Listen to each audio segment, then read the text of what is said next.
Teman-temanku,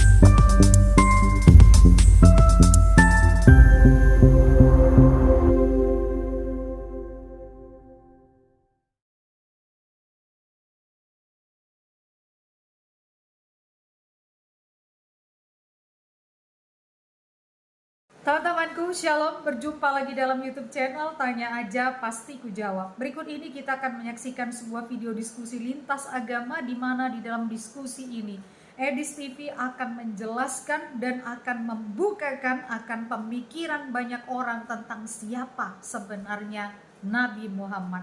Saksikan video ini dari awal hingga akhir dan semoga memberikan pencerahan ya. Iya, makanya Muhammad itu sebenarnya di dalam agama Anda itu, dia itu pengejawantahan dari Allah. Makanya Muhammad berkata, barang siapa yang taat kepadaku, sesungguhnya dia telah taat kepada Allah. Itu kata Muhammad. Ya makanya, gini bang, makanya tapi sayang model seribu kita sayang. bang. Sayang seribu sayang, apa yang Muhammad lakukan sering bertentangan dengan apa yang Allah perintahkan. Ini kan Bagaimana memframingnya kan aneh-aneh aja bang. Lo bang, coba nih. Oh gimana? Al-Quran menggambarkan Muhammad itu sebagai sosok yang mata duitan. Abang tahu itu? Nah, Muhammad langsung gimana Muhammad mata duitan bang? Muhammad kaya bang. Abang tahu Muhammad utang sampai sekarang belum dibayar untuk makan. Dia sampai menggadaikan bajunya. Ya. Nih, abang nggak tahu hadis itu, nggak tahu.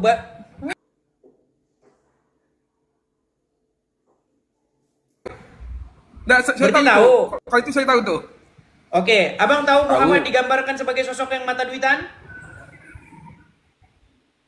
Nah, pasti abang arahnya Muhammad digambarkan kan, sebagai perang sosok yang itu mata kan? duitan dalam Al-Quran. Gimana? Arahnya lagi Nabi Muhammad menjarah sisa perang ya? Bukan nih, lihat nih ya, nih, coba ya lihat nih. Gimana? Aduh, nggak tahu dia. Nih, lihat ya, surat Abasa ayat yang pertama. Dia Muhammad berwajah masam dan berpaling. Kenapa dia berwajah masam dan berpaling? Nih, saya terusin ayat selanjutnya. Kenapa dia berwajah masam dan berpaling? Kita lanjutkan ayat selanjutnya ya, ayat berikutnya. Nih, karena seorang buta telah datang kepadanya, Abdullah bin Umi Maktum. Nah, terus ayat selanjutnya. Nih, dan tahukah engkau Muhammad, barangkali dia ingin menyucikan dirinya dari dosa. Terus ayat selanjutnya. Atau dia ingin mendapatkan pengajaran yang memberi manfaat kepadanya. Nah, ini kata kuncinya nih. Perhatikan. Adapun orang-orang yang merasa dirinya serba cukup, maksudnya pembesar-pembesar Quraisy, ya, yang banyak duitnya itu, ya, yang beriman maka apa responnya Muhammad? Nih, lihat nih. Maka engkau memberi perhatian kepadanya. Ini Bang Muhammad, kelakuan Muhammad dalam Al-Quran. Kalau ada pengemis buta, nggak punya apa-apa datang kepada Muhammad, muka Muhammad sepet bang, sepet. Tapi kalau pembesar Quraisy yang datang bang, sigap. Maka engkau memberi perhatian. Inilah wajah Muhammad dalam Al-Quran bang. Penggambaran Muhammad dalam Al-Quran. Nah, ini seperti ini bang, banyak kayak begini-begini. Entah ustadz lah, entah oknum pendeta, banyak bang, banyak pendeta kayak begitu. Kalau ya, jemaat miskin, kalau jemaat betul. Dengar bang, kalau jemaat miskin datang, Pak Pendeta, susah banget ditelepon, sulit. Tapi kalau jemaat yang banyak duit, tajir melintir, saya ada waktu, itu banyak kayak gitu. Oh iya. Betul. Apalagi persepuluhannya ya bang ya? Iya, makanya sekarang saya tanya nih, apakah Muhammad tidak digambarkan sebagai sosok yang demikian dalam Al-Quran? Ini kan nggak gamblang bang. Nah, gimana bang? Gimana? Aduh bang. Nggak, makanya saya bilang, abang kan memenggal potong-potongan gitu loh. Yang saya penggal. Makanya saya bilang, ini saya penggal di mana? gini gini bang. Gimana? Makanya kita menafsirkan Al-Quran itu nggak bisa mentah-mentah bang. Harus ada asbabul nuzulnya, ada hadisnya gitu loh. Nggak mentah-mentah kita langsung blek ya gitu. Ya, Tapi gini bang, Intinya begini gimana? bang, Muhammad itu tidak cocok, dia itu pengejawantahan daripada Tuhan. Kali-kali dia melakukan kesalahan, bahkan dia mengharamkan apa yang sesungguhnya halal. Bahkan gara-gara dia para petani kurma itu gagal panen. Makanya bang, yang cocok menjadi gambar daripada dia itu hanyalah Yesus bang. Makanya bang datang kepada Yesus. Iya. Datang kepada Yesus bang, karena Yesus berkata, akulah jalan dan kebenaran dan hidup. Berbahagialah orang yang tidak kecewa dan menolak aku. Gitu bang. Karena banyak yang dilakukan oleh Yesus itu memang ditolak oleh orang. Bahkan Yohanes Pembaptis sekalipun dia sempat meragukan Yesus. Yohanes Pembaptis mengutus utusannya supaya datang kepada Yesus dan bertanya, adakah engkau yang akan datang itu? Apa jawab Yesus? Yesus nggak jawab iya atau tidak, enggak. Yesus jawab, orang buta melihat, lumpuh berjalan, tuli mendengar, orang mati dibangkitkan. Percayalah, berbahagialah mereka yang tidak kecewa dan menolak aku. Itu kata Yesus. Gitu loh bang. Makanya kita ini semua bang, kita ini disebutkan dalam Bible orang-orang yang tinggal dalam kegelapan. Disebutkan dalam Bible, bangsa-bangsa yang tinggal dalam kegelapan telah melihat terang yang ajaib. Makanya bang, datang kepada terang itu, yaitu Yesus. Akulah terang dunia. Wah, malah datang kepada Muhammad. Berarti Yesus bisa menggantikan Muhammad gitu bang ya? Saya suruh Anda menggantikan Muhammad di hati Anda itu dengan Yesus. Karena yang berdaulat. Tuh, Yesus berupa nabi atau Yesus berupa berupa Tuhan nih? Gini bang, ya saya kasih tahu. Di hati umat Islam, yang duduk bertahta di hati orang Islam itu Muhammad dan Allah. Nah, ganti dengan Yesus, dengan Bapa di surga dan dengan Roh Kudus. Gitu. Iya, supaya yang mengendalikan hidup abang itu Roh Kudus, bukan Muhammad. Kalau Muhammad yang mengendalikan hidup abang nanti punya duit pergi ke Arab, menciumin batu di sana. Ya memang itu bang. Muslim berbondong-bondong ke Arab nyiumin batu loh bang. Bang. Duit. Ya berbondong-bondong. Itu kan kalau pemikiran saya itu nggak wajib bang. Itu karena Nabi Muhammad aja mencontohkan. Bang, makanya diikutkan tapi tidak diwajibkan gitu. Yesus nggak pernah bang cium-cium. Bang, Yesus nggak pernah cium-cium batu bang. Muhammad dia cium-cium batu. Tahu nggak bang? Di dalam Al-Quran, barang siapa yang melakukan perbuatan mubazir, maka itu sahabatnya setan. Betul nggak? Betul. Nah, perbuatan mubazir itu adalah perbuatan setan. Betul. Sekarang saya tanya bang, nyiumin batu fungsinya apa? Nggak ada fungsinya. Muhammad nyiumin batu nggak? Ya betul. Berarti dia melakukan perbuatan mubazir nggak? Kalau saya sih bilang itu mubazir sih enggak sih bang. Nah tadi katanya mubazir, sekarang nggak mubazir. Enggak gini Nabi Muhammad itu mencium batu, sedangkan aja sahabat Nabi Muhammad bang, Umar bin Khattab bang. Iya, Umar bin Khattab berkata, sesungguhnya engkau hanyalah sebongkah batu. Kalau saja Rasulullah tidak menciummu, maka aku tidak akan menciummu. Umar bin Khattab saja. Iya, Umar bin Khattab saja di akalnya berontak, di hatinya berontak. Ini kan cuma batu doang, ya kan? Yang tidak dapat mendatangkan mudarat, yang tidak mendatangkan bahaya atau manfaat, betul. Tapi tidak menggoyangkan keimanannya bang. Maksud saya begini bang, Umar bin Khattab saja di hatinya bergolak, ini batu kok dicium-ciumin, tidak dapat mendatangkan manfaat atau bahaya.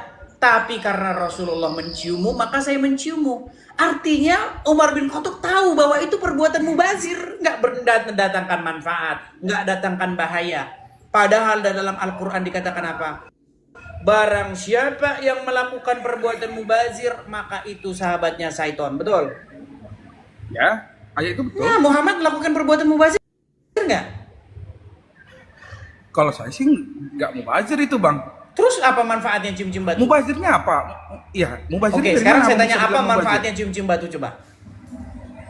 Nggak ada manfaatnya, Bang. Iya, berarti mubazir nggak bang? Itu sama kayak begini loh bang. Ini ada botol nih, botol aqua nih, ya kan? Ini ada botol aqua. Nah, botol-botol aqua ini misalnya kayak gini. Nggak ada manfaat ini tapi kayak gini. Ini gini terus. Ya. Orang datang dari Afrika gini-gini. Orang datang dari Indonesia gini. Ini perbuatan mubazir bang. No, karena nggak ada gunanya, nggak ada manfaatnya. Gitu loh. Nah, bayangkan bang, berapa banyak rakyat nabung puluhan tahun sampai sakit pinggang. Nah, konsepnya pergi ke Arab, ke Mekah, Bang, bukan untuk nyium batu aja ya, Bang. Bang, di dalam Al-Quran gak ada bang perintah untuk naik haji ke Mekah bang. Gak ada. Di dalam Al-Quran itu diperintahkan untuk naik haji ke Baitullah. Gak ada. Baitullah di Mekah itu gak pernah ada dalam Quran. Baitullah itu tempatnya bukan di Mekah dalam Quran, di Baka. Tapi orang Islam edit Baka jadi Mekah. Iya. Makanya saya bilang, Bang. Nggak, begini, Bang. Makanya saya bilang, Bang. Dari awal saya ngomong. Kalau kita mencari kelemahan, ya nggak ada habisnya, Bang. Bang, saya ini bukan mencari kelemahan, Makanya gini, bang. Saya bicara saya masuk ke sini, saya mau mencari ilmu dan pengetahuan. Nah, gitu kan. Bagus lah kalau seperti Dari itu. versi Kristen gimana, dari versi Islamnya gimana. Saya masuk saya sering nonton hampir tiap hari loh nonton abang gitu. Iya banyak bang, yang muslim pada nonton saya semua sekarang bang. Kalau ustadz ceramah mereka udah bilang nggak denger nonton Edis TV gitu. Mereka udah begitu sekarang.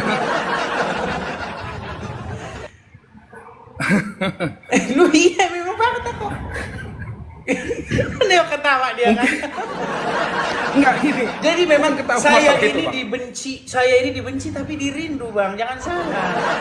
Oh, gini bang. Saya senang kali bang. Perbedaan itu ada, tapi untuk mencari benang merahnya bang. Ya intinya yang saya bilang begini bang, Al-Quran sendiri memerintahkan kok bahwa disuruh beriman kepada Injil.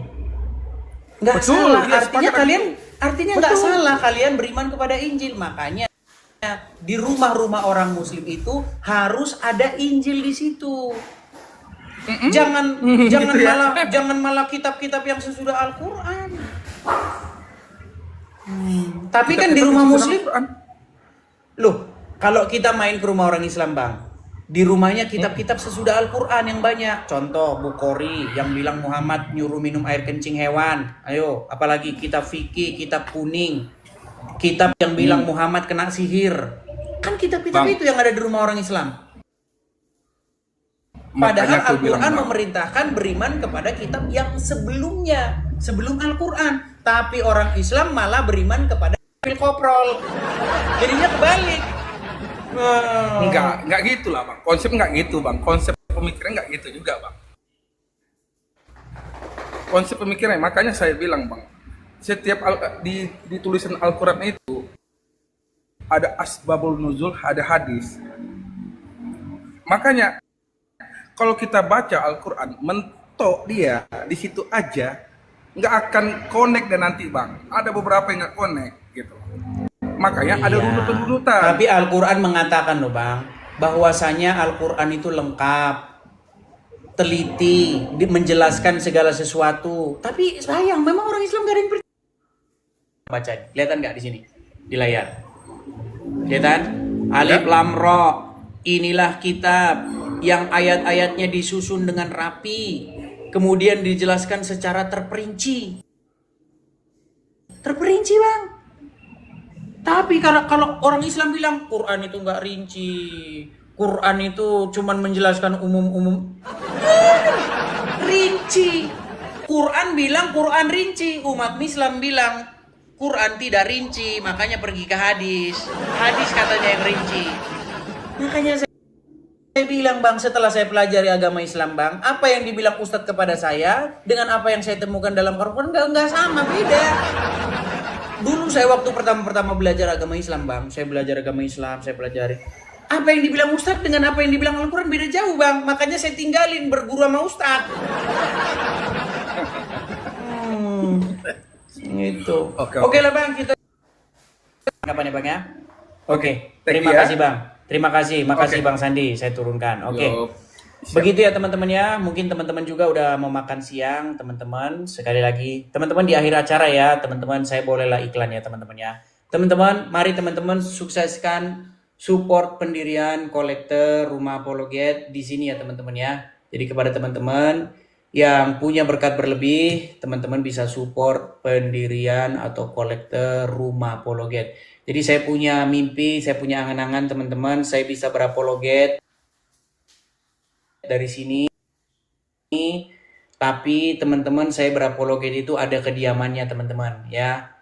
Jadi saya berpikir itu berapologet ini jangkanya panjang teman-teman. Karena Donditan, Zuma ya dan kawan-kawan itu tidak ada itikat untuk berhenti. Sebenarnya saya pengen berhenti loh teman-teman. Tapi mereka masalahnya nggak mau berhenti. Juma dan kawan-kawan itu nggak mau berhenti. Mereka ngomongin itu terus. Seandainya mereka berhenti, kita berhenti semua. Nggak usah ada ngomong-ngomongin agama orang nah gitu. Ya. Tapi karena mereka ngomong-ngomongin iman kita, ya kita balik. Nah,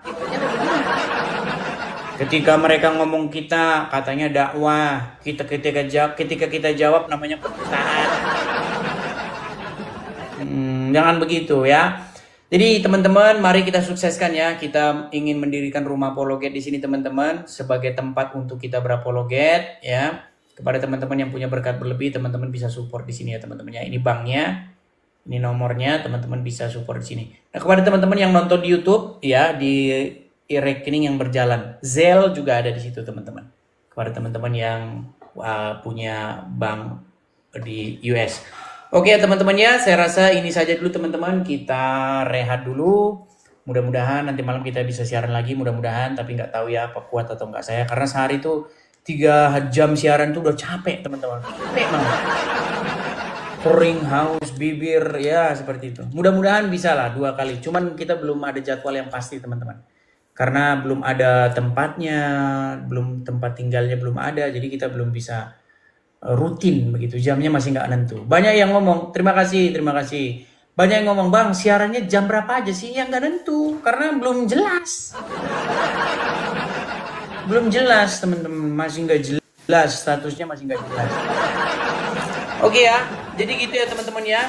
Jadi bagi teman-teman yang mau mensupport, silakan teman-teman support di sini. Sampai ketemu lagi di acara-acara berikutnya. Kurang lebihnya saya mohon maaf kalau ada kata-kata yang salah teman-teman. Biarlah yang sempurna itu hanya